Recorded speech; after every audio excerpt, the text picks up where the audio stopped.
बिस्मिल्लाहिर्रहमानिर्रहीम, अस्सलाम वालेकुम नाज़रीन। आज एक नए ब्लॉग के साथ मैं ज़ुल्करनैन इकबाल और बशारत राजा साहब आपके सामने हाजिर हैं। नाज़रीन, आज सबसे पहले खबरें हमने आज आपको देनी है, पहले वो आपको लिस्ट बता दें ताकि बारी बारी उसके ऊपर डिस्कशन शुरू करें।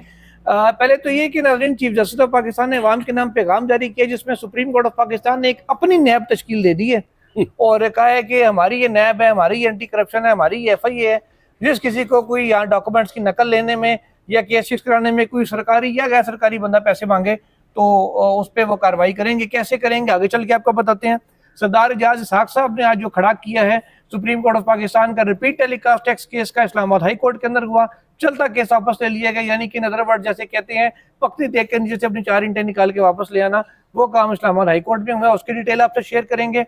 उमर अयूब साहब की 26 नवंबर के मामलात में जो हसन अब्दाल में मुकदमा था राय साहब, उसमें डेला जेल में जज एंटी करप्शन जो है दहशतगर्दी के वो अमजद अली शाह साहब, उन्होंने जमानत खारिज कर दी है, पूरी जमानत उनकी अदम पेशी पे। इसके अलावा 190 मिलियन पाउंड केस में सजा मोतली के लिए अपीलें दायर हो गई हैं। सलमान सफदर साहब ने बुशरा बीबी और इमरान खान के बिहाफ पे दायर की हैं और कुछ PTI के अंदरूनी मामलात हैं। और ये एक जाते जाते अभी अभी खबर आई है कि इमरान खान साहब के जो जेल मुलाकातों के हवाले से वो कल समाअत के लिए केस मुकर्रर हो गया। इस्लामाबाद हाई कोर्ट में लार्जेस्ट बेंच उसकी समाअत करेगा माशाल्लाह। ये नाज़रीन, आपने अगर सुबह मेरा व्लॉग देखा हो तो मैंने और मरियम उसमें हम ये डिस्कस कर रहे थे और मैंने कहा भी था आपसे कि कल जो उन्होंने 10:30 बजे मुकर्रर किया उससे पहले लार्जर बेंच बैठ जाएगा और काम खत्म हो जाएगा। तो नाज़रीन, आगाज करते हैं पहले सुप्रीम कोर्ट की नैब से जी, जो आज चीफ जस्टिस अफरीदी ने नाज़रीन एक पैगाम जारी किया जिसमें एक व्हाट्सएप नंबर उन्होंने दिया है। मैं नंबर वगैरह रिपीट कर दूं, 0326442444। इसमें वो कहते हैं कि जनाब, जिससे भी सुप्रीम कोर्ट में कोई किसी काम के लिए पैसे मांगे, सरकारी या गैर सरकारी बंदा की रख दो करा लसों या पहिए लगाने की बात करें, तो उसके ऊपर उन्होंने कहा है कि जनाब हमें फौरी तौर पे आगाह करें तो हम उसके ऊपर फौरी कार्रवाई करेंगे। नाम भी इसी का राज में रखा जाएगा और बजरिया ईमेल बजरिया कॉल्स भी आप कर सकते हैं। उसमें तरीका उन्होंने ये बताया कि हमारा जो एक बंदा होगा एंटी करप्शन टीम का, हमारी नैब का, वो उस बंदे से मुसलसल राब्ते में रहेगा और उस बंदे का ना कोई इंतकामी कार्रवाई उसके खिलाफ हो सकेगी, ना ही उसका नाम पब्लिक होगा। यह राज में रखा जाएगा। जिसके खिलाफ कंप्लेन है उसको भी नहीं बताया जाएगा कि दायर किसने की है। ये एक उसके अंदर चीज दी गई है। भी बताया सुने। और इंटरेस्टिंगली उन्होंने कहा कि अगर वो बंदा खुद अपनी शिनाख्त छुपा दे तो तब भी ठीक है, हमें अगर वो नाम अपना बता भी देता तो हम भी आगे किसी को बताएंगे नहीं। तो जब व्हाट्सएप करेगा किसी को बंदा तो नाम तो आएगा उसका ना यार। ये तो नहीं आप नाम की जगह लिख देना नो मोर, तो जिस नंबर से करेगा तो उसको नंबर ऑब्वियसली। अच्छा, वो उन्होंने कहा कि जी वो हमारी टीम है, वो भी उसको सीखा राज में रखेगी। अच्छा, बहरहाल चले, वो उन्होंने कहा तो मान लेते हैं। राय साहब, इसमें आपसे मेरा सवाल ही है, एंटी करप्शन टीम चले आपने की, जैसे वो हाई कोर्ट से भी केस सामने आया था कि जी वो बाद में पैसे मांगते हैं जिस केस जीत जाए उससे, वो कॉरिडोर में चलते हुए चले, वो भी इसमें कवर हो जाएगा। मैं आपसे जानना ये चाह रहा हूँ, ये तो है फाइनेंशियल करप्शन, अगर कोई मॉरल करप्शन हो रही हो या बंदा को कहे यार आप किसी का हक मार रहे हैं यहाँ पे, उसकी शिकायत का हो। देखिए नहीं, बिल्कुल ऐसा ही है। देखिए, एक तो ज़ुल्करनैन साहब बात यह है कि ये तो फाइनेंशियल करप्शन की बात हुई ना, आप मॉरली करप्शन की बात करते हैं। यहाँ पर सबसे बड़ा मसला यहाँ पर आईनी करप्शन होती है, आईनी करप्शन, ये बड़ा मसला है यहाँ पर। तो आईनी करप्शन होती है यहाँ पर, आइन को बूटू तले रोंदा जाता है, उसके लिए कोई व्हाट्सएप बनाए यार। आपके सुप्रीम कोर्ट के अहकाम पर अमल दरामद नहीं होता, उसके लिए कोई व्हाट्सएप बनाए, आप उसके लिए काम करें। ये क्या काम हुआ जी कि हमने व्हाट्सएप दे दिया आपको, आप बनाए जी कोई पैसे मांगता है नहीं मांगता है, उस पर आप बोलते नहीं है। यहाँ पर आप पिछले कितना अर्सा हो गया मखसूसी शिस्तों वाला फैसला दिए हुए, साल होने वाला, जुलाई साल हो जाएगा, उस पर अमल दरामद अभी तक नहीं हुआ। कितने सुप्रीम कोर्ट के फैसले जूते की नोक पर रखेंगे, कोई बोला उस पर यार? वैसे फिर आज एक काम करते हैं, आप एक व्हाट्सएप बना दिया जी, आज मैं ये करता हूं कि उस व्हाट्सएप पे जो आईनी करप्शन होती है ना उसको रोकना जिहाद है। ये जो माली करप्शन, अखलाकी करप्शन हो रही है, माली करप्शन हो रही है, फलां हो रही है, ये क्या कर रहे हैं? वो घुंघरू से मट्टी झाड़ रहे हैं आप यार। ऐसा आज उस व्हाट्सएप पे ना मैं आपका ये वाला पैगाम, ये आपकी वीडियो का लिंक शेयर कर नहीं, शेयर कर देना, वो सुनेंगे, खुद सुन लेंगे वो सुन ले ताकि उन्हें पता चले कि ये भी एक तरीकाकार है, इधर भी देखा जाए। ये भी बताया गया जी कि 11,000 कुछ सौ मुकदमात हमने निपटाए हैं। 7,000 5 महीने में और 11,700 79 उन्होंने मुकदमा निपटाए हैं सुप्रीम कोर्ट ने। साथ ही भी चीफ कहा है कि जस्टिस साहब को अगर साथ ही काम भी उन्होंने कहा है जो नए जज आए उनके आने से बड़ा तेज हो गया काम। चीफ जस्टिस साहब को अगर काम करना चाहिए था तो 26वीं आईनी तरमीम के लिए जब जस्टिस मुनीब अख्तर और जस्टिस मंसूर शाह ने कहा था वो वैलिडिटी थी उस वक्त प्रैक्टिस एंड प्रोसीजर एक्ट का जो आपका वो था, उस वक्त उन्होंने कहा कमेटी ने कि आप इस पर बनाए फुल बेंच, और उनको ये काम करना चाहिए था तारीख में जिंदा रहने के लिए। ये काम व्हाट्सएप करना, यहाँ पर बहुत व्हाट्सएप बने जी, व्हाट्सएप आए व्हाट्सएप बने, ये काम तारीख में याद रखने वाले नहीं है। वो काम करने चाहिए थे आपको। यहाँ पर जो आईनी करप्शन होती है उसको उसका तदारक करना चाहिए आपको। आपका अदलिया को बाज़िजा इत्फाक बना दिया गया, उसके लिए खड़ा होना चाहिए आपको। आपके अदलिया की साख मजरू कर दी गई, उसके लिए आपको खड़ा होना चाहिए। ये क्या जनाब व्हाट्सएप ग्रुप बना दिया आपने, कमाल है। ऐसा कोई नहीं है। आप इन फैसलों पे अमल ना करने की भी कंप्लेनें व्हाट्सएप पे कर दें, देखिए आपसे कौन रब्ता करता है कौन नहीं करता। अच्छा नाज़रीन, इसके अलावा आगे आते हैं तो अब आईनी बेंच की आपने आज बात की है, सुबह मैंने अपने ब्लॉग में भी ऐसा भी खबर दी है।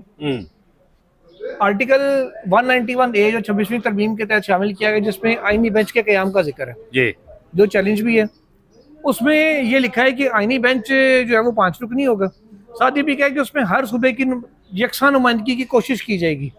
और यकसा नहीं तो कम से कम एक बंदा तो डाल ही जाएगा ना। हाँ, यकसा मीन्स कि अगर 2 हैं तो सब जगह 2 होंगे। यहाँ तो ये है कि इस वक्त जो आईनी बेंच इस हफ्ते काम कर रहा है उसमें तो 3 जजेस का ताल्लुक बलूचिस्तान से है, एक का पंजाब से, एक का इस्लामाबाद से। ना KPK से कोई जज है इसमें, ना इसमें सिंध से कोई जज है। अब नॉमिनेटेड जजेस 13 हैं, बैठे 5 हैं, तो आप उसमें कंपोजिशन सुने रहे सर। एक तो ये मेरे ख्याल में 26वीं तरमीम की रूह के खिलाफ बेंच बना जी, बिल्कुल ऐसा ही है, आपसे इत्तेफाक करता हूँ मैं। पता नहीं ये बनाने वालों को तो इसके कम से कम उनका ख्याल यकीनन होगा ही नहीं। कौन सा 26वीं आईनी तरमीम वाला आपको वो आईनी बेंच वाला कॉपी, आईनी बेंच को कम और बेंच बने हुए 4 माह हो गए, 5 माह होने वाले हैं ना। एक फैसला नहीं आज तक रिटर्न दिया, एक फैसला सिंगल, और 1.5 सफ़े का फैसला दिया ना। दिया तो है ना, अंडा तो तोड़ा ना आपके, एक भी नहीं दिया। 1.5 सफ़े का रिटर्न फैसला दिया। क्या आईनी बेंच और क्या फलाना यार, छोड़े इसे, आगे चले। जस्टिस सरदार इजाज साहब की तरफ आते हैं नजर, उन्होंने आज कहा कि अगर जिस तरीके से मंसूर अली शाह साहब से केस वापस लिया गया था वैसे उनसे भी चलता केस वापस ले लिया गया। इस पर ऐसा कैमरा इधर नहीं मैं देख रहा हूँ देख रहा हूँ, जिस पर उनकी जानिब से ये कहा गया कि अगर इसी तरीके से करना है और स्टेट ने, रियासत ने अगर ऐसे ही मुकदमात छिन जाने को सपोर्ट करना है तो इससे बेहतर था कि मेरी अदालत में बारूद रख के अदालत में लगा देते। मैं थोड़ा अगर आपको इजाजत देते मैं सर बिल्कुल बिल्कुल बिल्कुल नाज़रीन को थोड़ी बैकग्राउंड आप बता दें। बिल्कुल, आप पहले थोड़ी बैकग्राउंड बता दें, मैं फिर उनका आज कार्रवाई पढ़ता हूं। मिशाल यूसुफजई साहिबा ने रुजू किया था इस्लामाबाद हाई कोर्ट से कि उनकी मुलाकात नहीं करवाई जा रही। जेल इंतजामिया ने कहा कि जी इमरान खान और बुशरा बीबी कहते हैं ये हमारी वकील नहीं, हम इनसे मिलना नहीं चाहते, इस वजह से मुलाकात नहीं करवाई गई। और फिर जस्टिस सरदार इजाज इस्हाक ने जुमे वाले दिन कमीशन मुकर्रर किया अपनी लॉ क्लर्क को, सकीना बंगश साहिबा को, वो अडयाला जेल गई। और ऐसा आज इंकशाफ ये हुआ कि उनको मिलने ही नहीं दिया, 2.5-3 घंटे 2 दिन पहले हमने इस पर व्लॉग भी किया था, 4 सवालात पर दिए थे। आज ऑफिशियली ये कंफर्म हो गया, जज साहब की अपने मुंह से बात आ गई कि उनको 2.5-3 घंटे इंतजार करवाया गया और फिर मुलाकात भी नहीं करवाई जी, बिल्कुल ऐसा। अच्छा, मुलाकात नहीं करवाई गई, उस पे एक नई कंटेम्प्ट बनती है ऑर्डर की।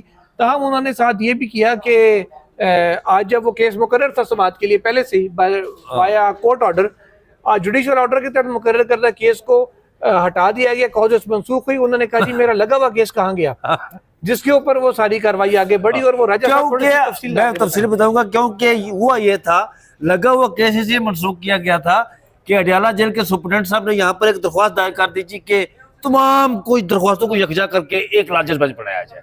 और फिर जनाब chief justice chief justice Safat Dogar साहब ने फौरी तौर पर लार्जेस्ट बेंच बनाया था, वो मनसूख हो गया। पर आज की जो कार्रवाई हुई थी वो मैं आपको एक जुमला इसमें बता के फिर आगे आपकी तरफ आता हूँ। नाज़रीन, होता यह है कि फर्ज करें, मैं आपको बताता हूँ कि जब फैमिली केसेस भी चल रहे होते हैं ना, या केस ट्रांसफर करने के या लार्जर बेंच बनाने के, ऐसे कोई भी केस चल रहा हो, उसमें जब भी कोई बात होती है हमेशा अफ्रीकैन का नोटिस जारी किया। ताज़ा तरीन एग्जाम्पल सुप्रीम कोर्ट से देते हैं, 26वीं तरमीम में कहा गया जी फुल कोर्ट बनाए जी, इन्होंने उस पर अटॉर्नी जनरल वफाक को नोटिस जारी किया कि भाईजान आप आगे बताएं फुल कोर्ट बनाए या ना बनाए। तो जब आप एक अदालत से दूसरी अदालत में केस ट्रांसफर करें तो अफ्रीकैन की रजामंदी के बगैर या उनका मौका लिए बगैर नहीं हो सकता जी। राय साहब, अच्छा, आज जब उसकी कार्रवाई शुरू हुई जी, तोहिन अदालत बेसिक नहीं, तो तोहिन अदालत की कार्रवाई शुरू हुई क्योंकि वो केस किसी और अदालत में चला गया था, कादेश मनसूख हो गई थी।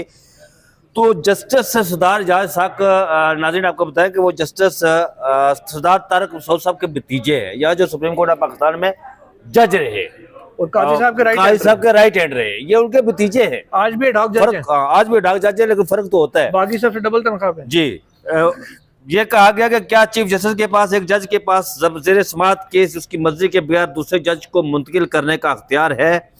फर्ज करें मुस्तकबिल में एक न्याय करप्ट चीफ जस्टिस हो तो उसके पास केस इसी तरह मुंतकिल करने का अख्तियार होगा। एक पार्टी के 3 केसेज हो, चीफ जस्टिस को दरख्वास्त है तो ज़ेर समाअत केस मुंतकिल हो सकता है। ये सवालात उठाएंगे, क्या आप करप्शन और करबा परवरी के दरवाजे खोल रहे हैं? ये जस्टिस सरदार एजाज साहब खान साहब ने सवाल उठाया, और ये एडवोकेट जनरल इस्लामाबाद को मुखातिब करते हुए कि रियासत क्या इनकी हिमायत कर रही है। ये इंसाफ की अदालत को गुमराह करने के भी मुतरादिफ है। इस्लामाबाद हाई कोर्ट रूल्स में नहीं है कि जज की मर्जी के बजाय चीफ जस्टिस केस ट्रांसफर कर दे। नाज़रीन आपको पता है कि यहाँ पर जो चीफ जस्टिस है इस्लामाबाद हाई कोर्ट के, जस्टिस सरफराज डोगर साहब, इनको लाहौर से इंपोर्ट किया गया था यहाँ पर इस्लामाबाद हाई कोर्ट में। अब एक चीज को अना का मसला बनाकर जो कुछ कर रहे हैं वो हाई कोर्ट के बखिए उधेड़ देगा। रियासत ने अगर फैसला कर लिया है कि उन्होंने अना की जंग जीतनी है तो मेरा यहाँ बैठने का कोई फायदा नहीं है, ये जस्टिस सरदार एजाज खान का कहना है। अगर बड़े साहब की मर्जी कहीं और है तो वो कहें कि मैं केस अपने पास ले लो। भला जज रजिस्ट्रार ऑफिस की मरून मिन्नत है, ये ऑफिस फैसला करेगा कि जज ने केस सुनना है या नहीं सुनना। क्या काजिस फैसला करेगी कि अदालत इंसाफ कैसे देगी? ये जस्टिस सरदार एजाज साहब एडवोकेट जनरल इस्लामाबाद खुली अदालत में ये सवाल उठा रहे हैं जी।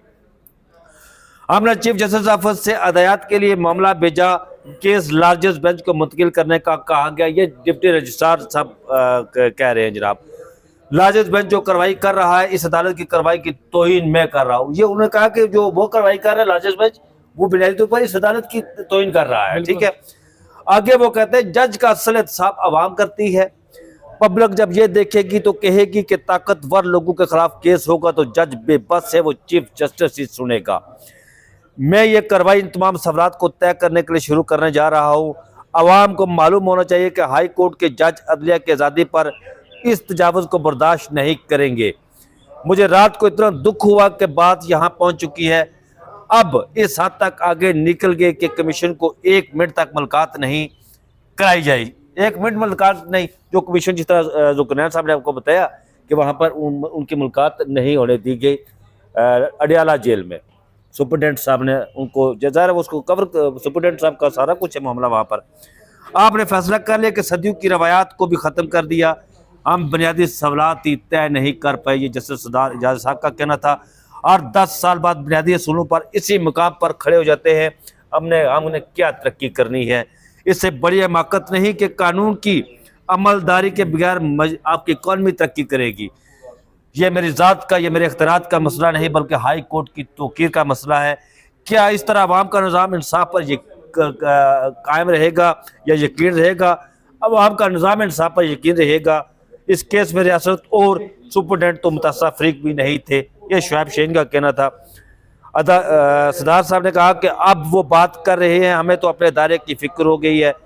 गाइडेड मिसाइल आपकी तरफ जा रहा था, वो अब हमारी तरफ आ गया। जी, ये सारे वो सवाल था जिनके जवाब में एडवोकेट जनरल इस्लामाबाद के ऑफिस के जो स्टेट काउंसिल वहाँ मौजूद थे उनकी तरफ से मुकम्मल खामोशी वो सब निकाह में तो खामोशी का मतलब हाँ होता है, इधर क्या बनेगा? इधर नहीं, असल में मेरे तौर पर देखिए दिल में क्या रहे होंगे ये जो उन्होंने कहा कि बारूद, आपको पता है कि कल एक जज जो है डिस्ट्रिक्ट सेशन जज थे ताहिर अब्बास सिपरा साहब, कल वो भी फट पड़े जनाब यार कि चालान तक नहीं पेश कर सका प्रोसिक्यूशन। कुछ 3 माह हो गए उसको लगे हुए। वो जो वहां पर मेलोडी, वो यार वो रेंजर अलकार वाला वो मामला था। अच्छा, ठीक है, चालान तक पेश नहीं कर सके। उन्होंने कहा कि हम एक नाजुक मोड़ से गुजर रहे हैं, हमें पता है कि कहां से ये मामला कंट्रोल हो रहा है, कहां से ये सारा कुछ हो रहा है। अब तो हालत ये हो गई है यार, तो केस खारिज कर देते थे। खारिज क्या कर देते? यहाँ पर कुछ नहीं होता ना। ये आपने अदालतों को तो बिल्कुल वो बना दिया, उसको कोड पैकिंग करके आप जजेस को जो कहेंगे वही करेंगे। सरदार एजाज साहब ने कहा जी, ये देखें मुझे ये बताएं जुल्करनैन साहब, कोई ये आसान कर रहा था कि इमरान खान साहब कैसे उनकी फैमिली की मुलाकात, ये जेल मेलबर्न में है ना मुझे यार। एक बात की समझ नहीं आ रही, ये मुलाकातों के केस 3 मुख्तलिफ अदालतों में थे, 3 जी। मुख्तलिफ जजेस के पास से, उन्हीं तीनों में से किसी एक के पास सारे इकट्ठे कर देते, किसी एक के पास अपनी चॉइस के, किसी एक जो 3 सुन रहे थे या 2 सुन रहे थे उनमें से किसी एक को दे देते कि यार ये सारी आप सुन लें, कोई रफड़ नहीं होना था। आपने लार्जर बेंच बनाया, किसी एक को देते ना, फर्ज करें एक इनाम अमीन मिनाज साहब सुन रहे थे, एक इजाज साहब सुन रहे थे, आप इनाम साहब को तमाम 20 केसेस देते कि इनाम साहब आप 20 केसेस इकट्ठे सुनने बजाय इसके कि 2-2 अदालतों में बनना चाहिए, वो अपनी अपनी बारी पे केस सुन के जो फैसला होता है वो कर देते। ठीक है, आपने लार्जर बेंच बना दी, जैसे पता नहीं को आईनी की तशरीह करनी है अपने वहां बैठ के, ना वहां को आईनी बेंच है ना कुछ है, इसमें कानूनी नुक्ता तो था कोई नहीं कि आईनी लार्जर बेंच बैठ के तशरीह करें। मुझे ये बताएं यार जुल्करनैन साहब कि ये कोई इमरान खान साहब से जो फैमिली मुलाकात कर रही है, जो वकला मुलाकात कर रही है, पार्टी लीडरशिप उनकी मुलाकात कर रही है, जो जितने भी है, ये जेल मैनुअल मैंने कोई आसान कर रहा है या किसी पर? आपके मियां नवाज शरीफ साहब कोट लखपत जेल में होते हैं, 300 बंदा रोजाना उनसे मिलने के लिए जाता है, इमरान खान का क्या कसूर है या उससे मिलने के लिए कि नहीं आप जाने देते लोगों को? कोई नहीं, ऐसा अल्लाह खैर करेगा, आपने घबराना नहीं है, मैं घबरा नहीं रहा हूँ। अब अगली नाज़रीन स्टोरी की जानिब आते हैं। 2 स्टोरीज तो हम अपनी जो है वो कवर कर चुके हैं। उमर अयूब साहब की 26 नवंबर के केस में जमानत, पूरी जमानत खारिज हो गई है, तो राय साहब वो गिरफ्तार हुए कि नहीं? नहीं गिरफ्तार नहीं हुए, अभी नहीं हुए। अडियाला जेल में नाज़रीन ये जेल ट्रायल हुआ था, जेल में समाअत हुई थी, इत्तेदाद दहशतगर्दी अदालत रावलपिंडी के जज अमजद अली शाह साहब ने समाअत की और बेल बिफोर अरेस्ट था बेसिकली ये, और अदम पेशी पे इसको खारिज किया गया। अब देखते हैं वो गिरफ्तार होते हैं, डायरेक्ट वहाँ पहुँचते हैं और अदालत उनको फिर बेल दे देती है या क्या करती है, दोबारा प्रोसीजर आगे क्या होगा ये तो अमजद अली शाह साहब देखेंगे अकॉर्डिंग टू लॉ उन्होंने क्या करना है। तो वैसे नॉर्मली तो ये होता है कि जब कोई ना पेश हो सके, अच्छा वैसे लॉ ये है कि बेल बिफोर अरेस्ट में पेश होना जरूरी है, अनलेस आप अदालत से इस्तिस्ना की दरख्वास्त दें और कोई जेन्युइन रीजन हो कि आप नहीं आ सकते। वैसे तो उनकी मुझे नहीं पता रीजन उमर अयूब साहब की क्या थी, लेकिन उनका एक ये ग्राउंड एक वैलिड हो सकता है कि जनाब उस दिन फलां शहर में भी मेरे खिलाफ पर्चा है, मैं उधर गया हुआ था। अब एक वक्त में अगर 2 जगह पे मेरा हाजिर होना जरूरी है जमानत के केसों में, एक जगह ही जा सकता हूँ, 2 में नहीं, 2 अलग अलग शहर हों, तो ऐसा को अगर उनका ग्राउंड आता तो फिर शायद उनको ये रिलीफ मिल जाए। हाँ बिल्कुल ऐसा ही है, नहीं उनका केसेस तो बहुत सारे हैं यार, ये वही मैं कह रहा हूं, अगर वो ऐसा कोई केस फैसलाबाद में भी कोई केस उन पर लगा हुआ है, कोई लाहौर शहर भी लगा हुआ है, केसेस तो उन पर बहुत सारे हैं।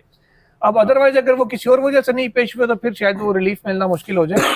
तो राइट सर, उमर अयूब साहब की बात। एक और जो कल वो दरख्वास्त आज दायर हुई है इस्लामाबाद हाई कोर्ट में 190 मिलियन पाउंड वाली, ये हुआ ये कि क्योंकि अपीलें तो फिक्स हो नहीं, इसलिए अलग से ये दरखास्तें दायर की गई। अपीलों का नंबर जा रहा है वो 623 लगा हुआ है, तो वो पता नहीं अडियाला जेल वाली में कब वो नंबर लगा था, लगा हुआ है नंबर 190 मिलियन। अडियाला जेल वाली जो सुप्रीम की दरखास्त थी उसको कौन सा नंबर लगा था? उस पर नहीं लगा हुआ, या मलक रियाज वाले पहिए लगे थे? नहीं, उसमें मलक रियाज वाले पहिए लगे। अच्छा, वो डायरेक्ट ही आई और लग गई और वाटर भी उसमें मलक रियाज वाले पहिए लगे। मैं इसकी बात कर रहा हूं। चले अब ये नाज़रीन अपीलें जो सजा है वो मुअत्तल करने के लिए इमरान खान और बुशरा बीबी की अपीलें दायर हुई हैं। ये परसों दायर होनी थी लेकिन वो वापस ले गए थे, उन्होंने कहा था अभी कुछ टेक्निकल चीजें इसमें रह गई हैं। आज ये सलमान सफदर साहब की जानिब से दायर कर दी गई है इस्लामाबाद हाई कोर्ट में, और अब देखते हैं कि इनको नंबर अगर उनके भी बात कर ऐसा लग गया फिर क्या होगा। नहीं ये हो सकता है, जैसे वो 62 नंबर लगा हुआ है जनाब, वो वहां पर 62 और 63 लगा हुआ है, इनकी बारी आते आते हो सकता है नंबर 70 का 72 74 लग जाए तो फिर आगे मामला चला जाएगा। तो यानी कि अपील पहले सुनी जाएगी, मुअत्तली बात में सुनी जाएगी, अपील पहले सुनी जाएगी और मुअत्तली बाद में सुनी जाएगी। नंबर वाइज चलना है, ये पोजीशन है इस वक्त। और आखिरी हमारी स्टोरी रह गई है जुल्करनैन साहब, मौजूदा सिचुएशन में जो मामला चल रहे हैं इस वक्त, जो पाकिस्तान तहरीक इंसाफ का जो उसकी जमात के अंदर जो चल रहे हैं मामला, और फिर इमरान खान साहब का जो आपको पता है ये पाकिस्तान तहरीक इंसाफ की सियासी कमेटी ने फैसला किया था, पहले क्या 14 नाम दिए, बाद में कहा जी नहीं वो बैरिस्टर गौर ने एक चीज क्लियर की थी उस वक्त अफ्तार पे। उन्होंने कहा था कि बारी पार्लिमानी पार्टी का ये फैसला है कि हम शिरकत करेंगे, ठीक है, अपने जो तहफ़्फ़ुज़ात है जो भी है पार्लिमानी पार्टी का, लेकिन उन्होंने कहा हम अपने मामला हमने पाकिस्तान तहरीक इंसाफ की सियासी कमेटी को भिजवा दिए, जो कह लेंगे कोर कमेटी टाइप होती है उनकी, उसको भेज दिया है, वो डिसाइड करेगी। और कोर कमेटी ने पहले कहा जी हम जो सियासी कमेटी उसने कहा जी हमें नहीं जाना चाहिए और मामला लेके जाना चाहिए सोलो फ्लाइट के बजाय तरीके तहफ़्फ़ुज़ आईन पाकिस्तान के प्लेटफॉर्म पे।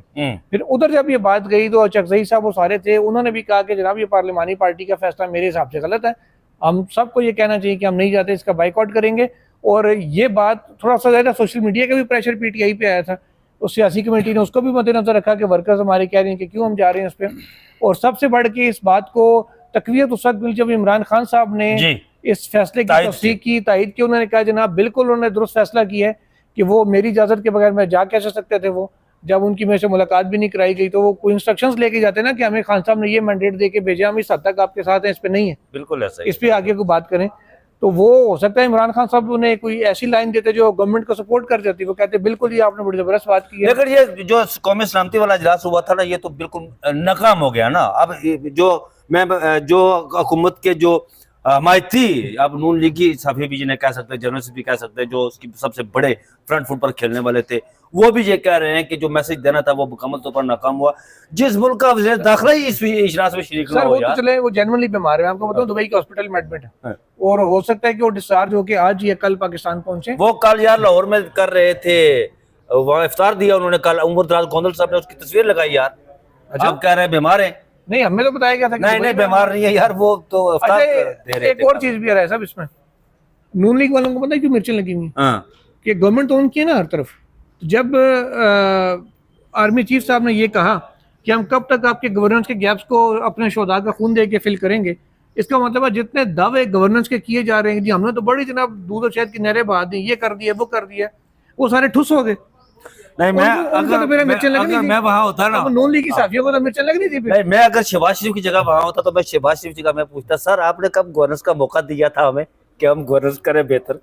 सुहेल साहब 21:21 और 22 सेकंड। बहरहाल जी ये थी लास्ट में, मुझे और इकबाल साहब को दीजिए इजाजत।